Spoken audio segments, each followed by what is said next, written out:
Tu veux construire la meilleure version de toi-même, autant sur le plan physique que mental? Reste sur cette vidéo ma star, t'es au meilleur endroit. Mindset, sport, alimentation, habitude, ici je t'apprends à tout aligner pour devenir ta version de that girl. Ta nouvelle ère commence ici pour devenir plus forte dans ton corps, dans ton esprit et dans ta vie. Ma star, je te souhaite la bienvenue dans le 6e épisode de Stronger Girl Era. La série qu'il te faut si tu veux devenir celle que tu as toujours rêvé d'être. Je suis un petit peu nostalgique parce que c'est déjà le dernier épisode de cette série et franchement je tenais à vous remercier du fond du cœur pour tous les retours positifs que vous m'avez fait sur cette série. Vraiment ça m'a fait tellement plaisir. J'ai reçu des messages aussi bienveillants les uns que les autres, des encouragements, des filles qui m'ont partagé en story quand elles regardaient les vidéos, etc. Et ça me rendait tellement heureuse. Donc voilà, merci pour vos commentaires, merci pour vos messages, merci pour vos partages. Je suis tellement reconnaissante de réussir à vous apporter ce que vous avez besoin d'entendre, de voir, de comprendre. C'est fou, depuis que j'ai commencé à faire des vidéos sur cette chaîne, je ressens vraiment que j'ai créé un lien de plus, une confiance de plus avec vous.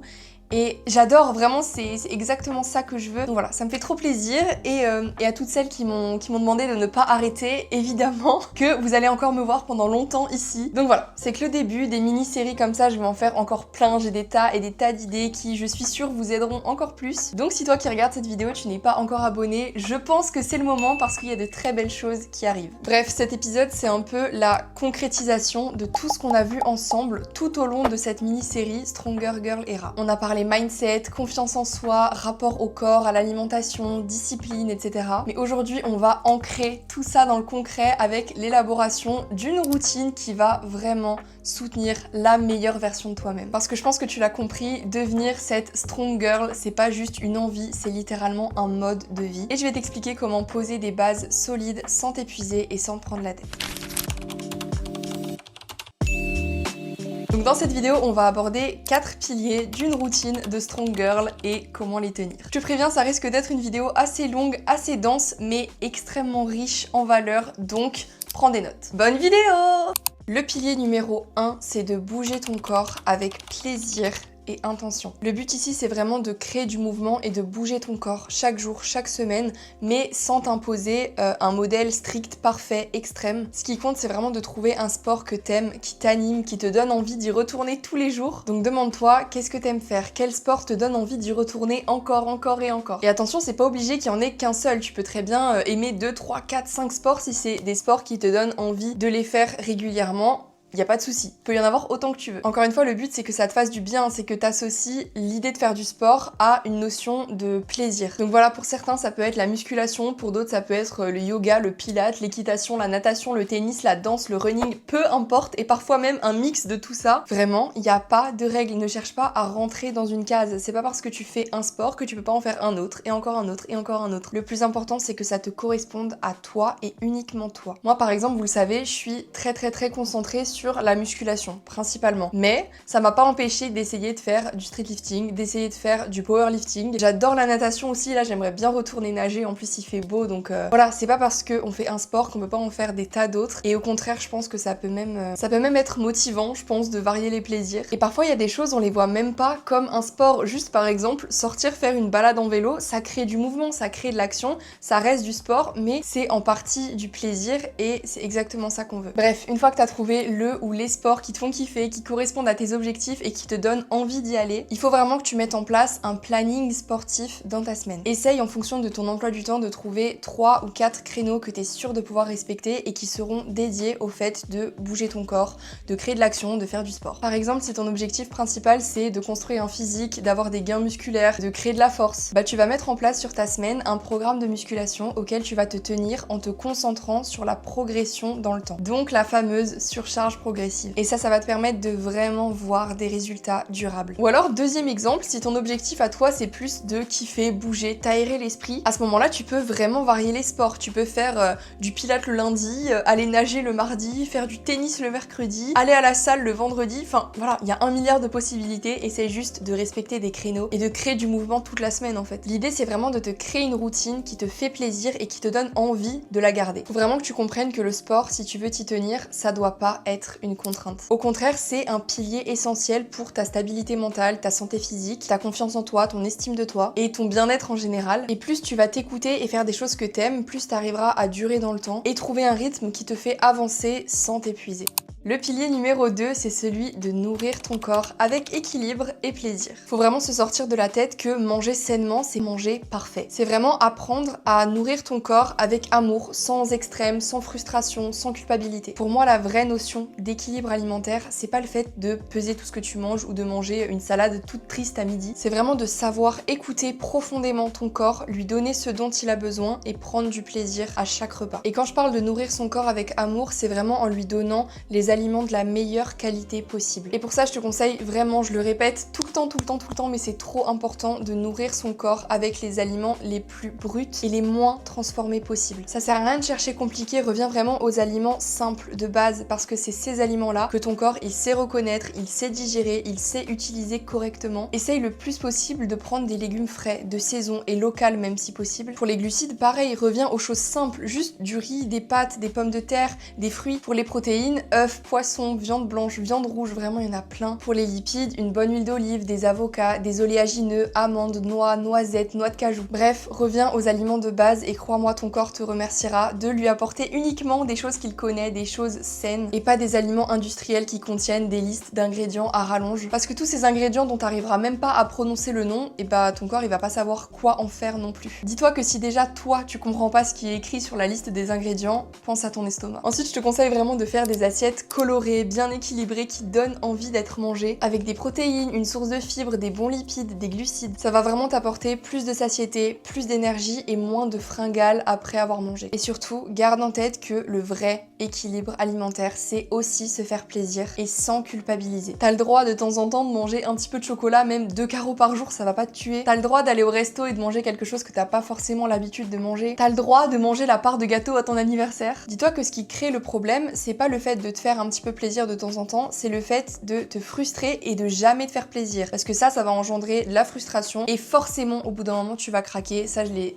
répété tellement de fois et j'ai fait une vidéo complète à ce sujet qui est d'ailleurs dans cette mini-série, je te la mets juste ici ou ici, je sais pas trop où elle va sortir. Mais voilà, si t'as quelques petits soucis avec l'alimentation, je suis sûre et certaine que cette vidéo va t'aider, donc n'hésite pas à la regarder. L'arme secrète pour moi, pour garder une alimentation équilibrée et plaisir, c'est vraiment la planification. Dis-toi que ce que tu planifies, tu contrôles et ce que tu improvises tout le temps, tu vas subir. Donc essaye le plus possible de planifier tes repas à l'avance, même si c'est que 3-4 fois dans la semaine, c'est déjà mieux que rien, et si tu peux le faire toute la semaine, c'est encore mieux. Mais en faisant ça, tu vas gagner du temps, tu vas manger mieux et tu vas éviter de te prendre la tête. Et ce qui est trop cool, c'est que tu peux tout à fait intégrer des repas sains, bien équilibrés, mais aussi des petits repas plaisir, comme par exemple une pizza maison, le brunch du dimanche, un petit goûter sucré, parce que ça reste des plaisirs contrôlés sur lesquels tu as mis un contrôle, et donc c'est pas un craquage, parce que t'as le contrôle dessus, parce que tu l'as choisi, parce que tu sais qu'à ce moment-là, ce sera comme ça. Et ça t'aide à avoir une vue d'ensemble, à prendre du recul sur tes repas et à comprendre que c'est pas ces petits 20% qui vont tout changer sur ta semaine. Par contre, attention à ne pas confondre contrôle de l'alimentation avec alimentation super stricte. Quand je te dis de garder du contrôle sur ton alimentation, c'est vraiment juste pour éviter de te prendre la tête et éviter de te retrouver un jour sans savoir quoi manger, regarder dans le frigo et manger tout ce qui te passe sous la main parce que t'as rien planifié. Donc voilà, le contrôle, la planification, ça peut être des choses qui sont un peu à double tranchant si on les voit pas de la bonne manière. Mais normalement, avec tout ce que je t'ai expliqué, t'as compris comment l'utiliser et l'utiliser à ton avantage. Ah oui, puis j'allais oublier aussi, le fait de planifier vos repas, ça va énormément vous soulager mentalement aussi quand vous allez aller faire vos courses. Ce sera beaucoup plus simple, beaucoup plus fluide, vous allez juste prendre les repas que vous avez planifiés et acheter les ingrédients qu'il vous faut pour faire ces repas. Ça va vous éviter d'acheter tout et n'importe quoi parce que vous en avez envie, parce que peut-être que je peux faire ci avec ça et ça avec ça,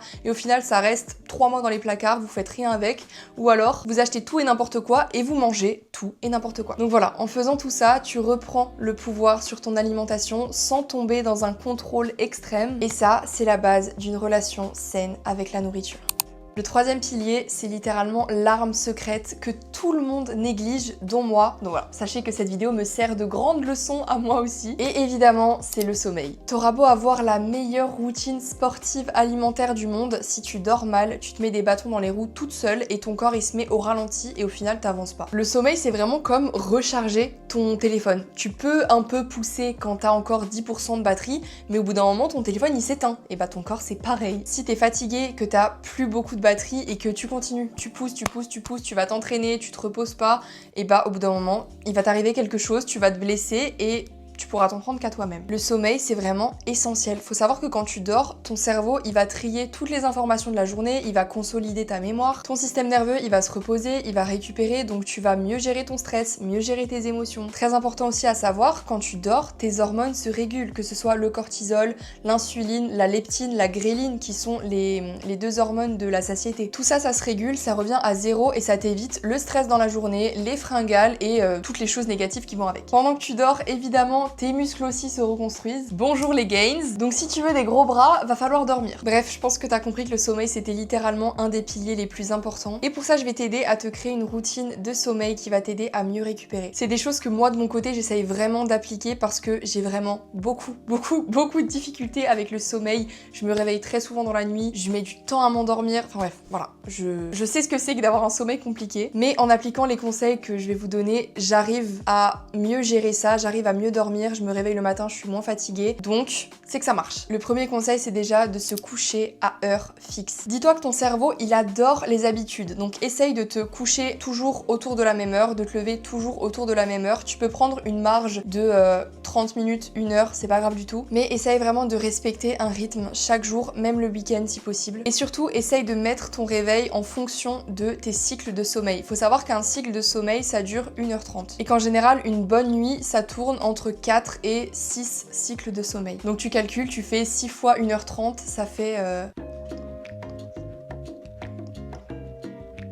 8 heures. Ça fait clairement 8 heures de sommeil. Donc voilà, si t'arrives à avoir 8 heures de sommeil chaque nuit, c'est parfait. Le deuxième conseil, c'est d'utiliser la lumière, le soir comme le matin. Le soir, il faut vraiment que tu évites tout ce qui est lumière bleue. Donc tu peux mettre le night shift sur ton téléphone, sur ton ordi, utiliser des lunettes pour les écrans aussi. Parce qu'en fait, la lumière bleue des écrans, c'est vraiment ce qui va te tenir réveillé et ce qui va tenir ton cerveau en alerte. Et ensuite, le matin, ce que je te conseille à 100%, c'est de t'exposer dès le réveil à la lumière du soleil. Évidemment, ça implique le fait que quand tu te lèves, il fasse déjà jour. Je sais qu'en hiver, c'est plus compliqué. Mais en fait, la lumière naturelle du soleil, elle est vraiment là pour indiquer à ton cerveau que ça y est, c'est le moment de se réveiller, la journée elle commence, on a plein de choses à faire. Moi je sais généralement que quand je me lève de mon lit, le temps que je fasse 2-3 pas jusqu'à aller ouvrir mes volets, j'ai la tête dans le cul qu'on se le dise. Et une fois que j'ouvre les volets, que je vois le soleil, bah franchement ça va beaucoup mieux et je comprends en fait que ça y est, je suis debout genre. Le troisième conseil pour une bonne routine de sommeil, c'est vraiment de créer un sas de décompression avant de dormir. Le but c'est vraiment d'avoir un petit créneau où vous allez ralentir pour passer de votre journée active à votre nuit de sommeil. Donc dans ce créneau, vous pouvez par exemple lire,